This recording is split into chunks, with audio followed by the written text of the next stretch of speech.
Welcome back, childrens. Hope you all are fit, fine, and good, and safe at your place.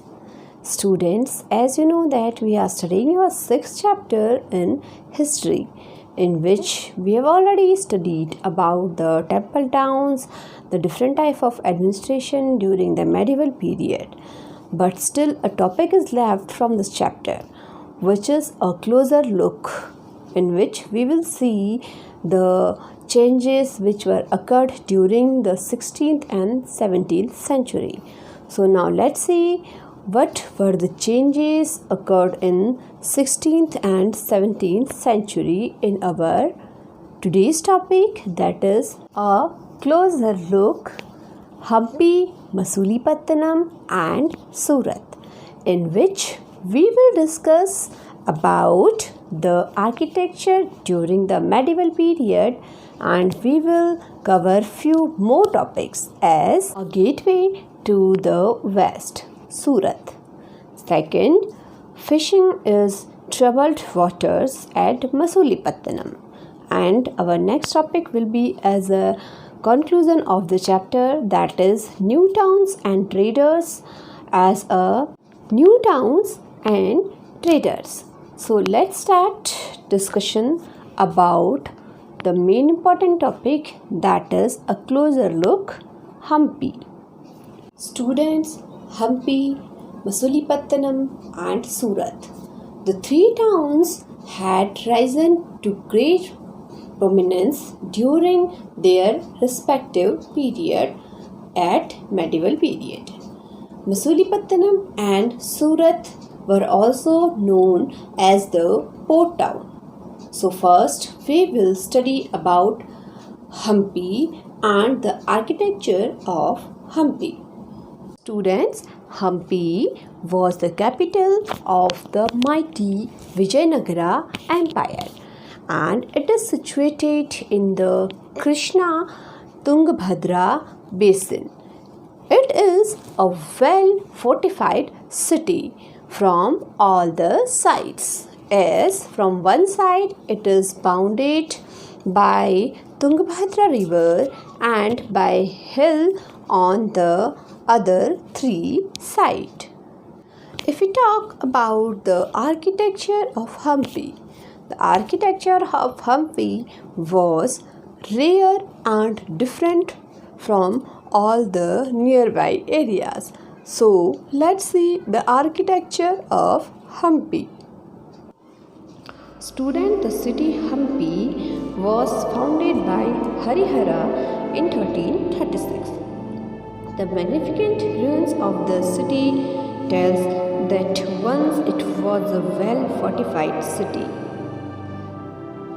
The architecture splendor of Hampi was unique. Beautifully curved temples, royal palaces and other buildings had beautiful arcs, domes and pillared halls. As you can see in this picture, the palaces were surrounded by orchards. The people cultivated grains, pulses, betel, nuts, ginger, etc. If we talk about the trade of Hampi, the silk from China, spices from Malabar regions, and precious stones from Burma and horses from Arabia were sold in the market of Hampi.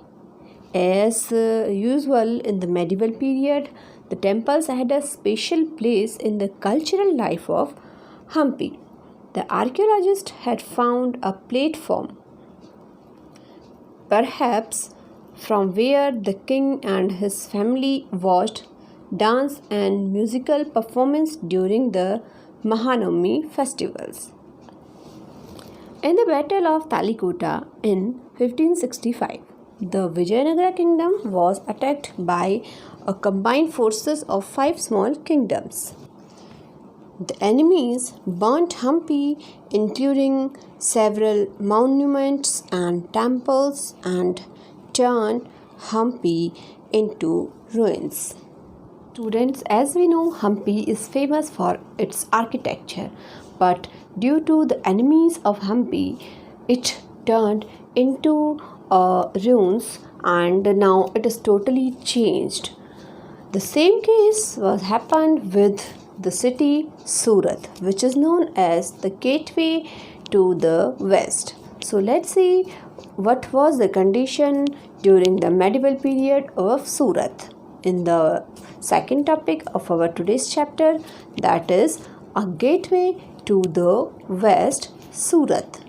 Students, as you know, Surat is a port city situated on the bank of river Tapti in Gujarat, also known as Emporium of Western Trades. It was also known as a gateway to the West Asia. It was the most important trading center in the medieval period. So let's have a look on the features of the gateway of the West. During the region of the Mughals, it was famous for its patola silk fine textiles with zari borders were produced by craftsmen, which were much sought after by the royalty and nobles in Malaysia and Indonesia. Surat was inhabited by people of different castes and creeds. It was a cosmopolitan city, and merchants from different parts of the country as Multanis, Kashmiris, Bohras, Muslims and Baniyas lived here. During the Mughal period, it became the hub of commercial activities. It was also used as a gateway to Mecca by so many pilgrims. During the 17th century, the British, Dutch and the French established their trading factories in Surat. It became a major center of export of indigo, sugar and textile. The city is often called the Manchester of East. The city lost its luster after the attacks of the Maratha in 1723. So here we have seen a rising and the fall down of a trading area which was Surat. But nowadays it is again famous for its textile industries. Now let's see one more closer look over a city that was known as the Masulipattanaam. So the topic is fishing in troubled waters, Masulipattanaam. Students, Masulipattanaam is also known as Machilipattanam, which means fish port town. It is a port city on the Coromandel coast in Andhra Pradesh. So let's see what happened with the peoples of Masulipattanaam. Students, during the 17th century, it became a trade center for the French, British and Dutch traders. It was the main port of the kingdom of Golconda. It had thriving trades in painted textiles known as Kalamkari textile, which was exported to the Safavid Empire in Persia. Its most important industries were the weaving and dyeing industries. Dyed cotton clothes produced in Masulipattanaam, these are known as chinch, was very popular in Europe. The Western traders were much fascinated with this art. As a result, it brought a lot of wealth to the kingdom.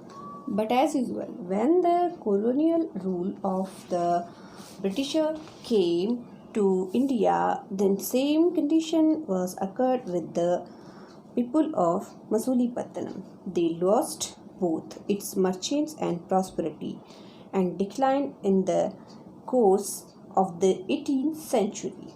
And it was just because of the rules and regulations which were applied by the Britishers over the Indian weavers and the artisans, due to which they forcefully moved to the black towns. So now let's see what were the changes which were occurred during the 16th and 17th century, also in 18th century, due to which the condition of traders and the towns was totally changed. In our next topic, that is new towns and the traders. Students, during the 16th and 17th century, new traders emerged in the Indian subcontinent. British, Dutch, and French companies started to expand their trade in the east side of India. After many conflicts, the British conquered and captured sea trades, commercial and the political powers, and Indians started work under the guidance of the Britishers. Also, they have to follow the rules which were started by the Britishers. British forms three presidencies to run their trade: Bombay, Calcutta, and Madras. These becomes the main center for all kind of trades. Also, a well-developed cities during British colonial system. Around 18th century, these commercial towns were developed because of their geographical condition, as they were major routes and ports, so they were known as the commercial trading areas. So students, if we talk about the changes during the new cities and the new trading companies, there were drastic changes occurred during 18th century when the Britishers came to our country. In the Bombay, Calcutta and Madras provinces, the black towns were developed by the European. Why? The European companies developed the black town for the artisans and the merchants, those were related from our country. So that all the merchants and the artisans were moved forcefully into the black towns. And here we can say that with the arrival of Britishers, a golden age of art, trade, temple towns, and prosperity of India, it came to an end. So students, with this conclusion, the chapter 6 is complete. Hope you understood this. In next video, we will start our 6th chapter in civics. So for more videos and updates, keep watching SST Joel.